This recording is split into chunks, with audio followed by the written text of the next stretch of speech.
So one of the challenges that the Liberal Party faces in this election is this recurring theme of 15 years. They've been in power for 15 years. Now, you are a first-time candidate, so that 15 years, although your party can speak to it, you weren't there for it. But I've noticed that perhaps there's a bit of a tendency amongst other Liberals to shy away from, not talk about, say even the 10 years, because the Premier Wynn's been the Premier for 5, and the party was in power for 10 years before that.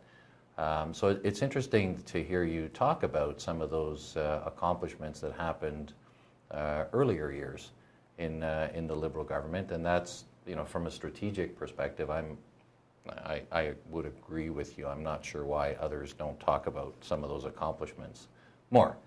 So you're seeing a positive impact. You're seeing a good response from your voters, your constituents on the budget.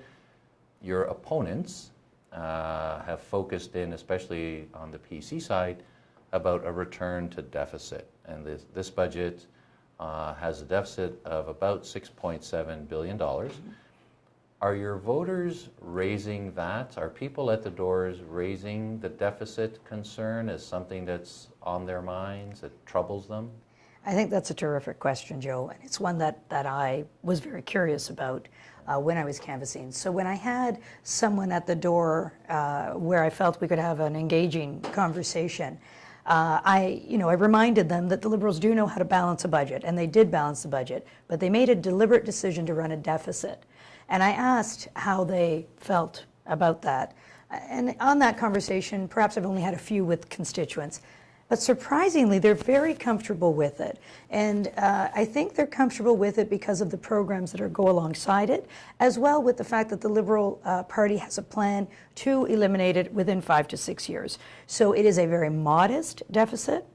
I guess we as Canadians are more comfortable with debt as long as relative to GDP it can be managed, and we understand the need for investment. What I'm hearing that's somewhat interesting and changing, in my opinion, is a perspective from a group of people that there is a place for government in our lives. There's absolutely a need for good, focused government.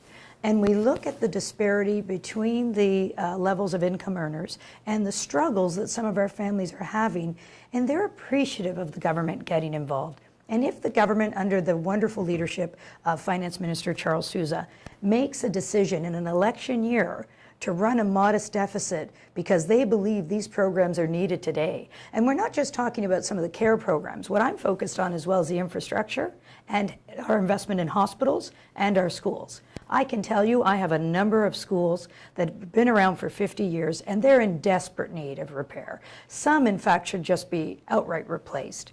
And this investment has to happen. And it's the right investment. It's the right decision. It's a deliberate decision by our government in an election year after a balanced budget to run a deficit, and I think for all the right reasons.